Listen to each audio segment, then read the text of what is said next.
Hello സുഹൃത്തുക്കളെ, ഈ ചെരുപ്പുകൾ കാണുമ്പോൾ നിങ്ങൾ കരുതും ഏതോ ഫുട്പാത്തിലിട്ട് വിൽപ്പനയ്ക്കായി ഇട്ടിരിക്കുന്നതാണെന്ന് കരുതും. എന്നാൽ അങ്ങനെയല്ല. ഇത് അമ്പലപ്പുഴയിലെ ഒരു മഹാക്ഷേത്രത്തിലെ കാഴ്ചയാണ്. ഇത് അമ്പലപ്പുഴ ശ്രീ കൃഷ്ണസ്വാമി ക്ഷേത്രം. ഈ ക്ഷേത്രത്തിൽ ദിവസവും ആയിരക്കണക്കിന് ഭക്തജനങ്ങൾ വന്നു പോകുന്ന ഒരു ക്ഷേത്രമാണിത്. അവിടുത്തെ ഗോപുരനടയിലെ ഒരു ദയനീയ കാഴ്ചയാണ് ഞാൻ നിങ്ങളെ കാണിക്കുവാൻ പോകുന്നത്.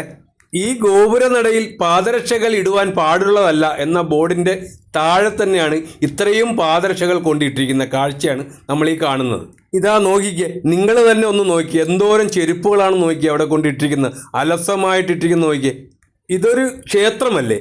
ക്ഷേത്രത്തിൻ്റെ മര്യാദകൾ നമ്മൾ പാലിക്കേണ്ടതല്ലേ? ഈ ക്ഷേത്രത്തിൻ്റെ അകത്തേക്കൊന്ന് കയറുവാൻ പറ്റാത്ത രീതിയിലാണ് ഈ ചെരുപ്പുകൾ ഇവിടെ കൊണ്ടിട്ടിരിക്കുന്നത്.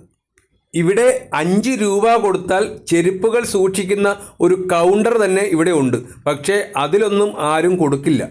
ഇതൊരു ദേവസ്വം ബോർഡിൻ്റെ ക്ഷേത്രമായതിനാൽ അവർക്ക് പണമാണ് മുഖ്യം.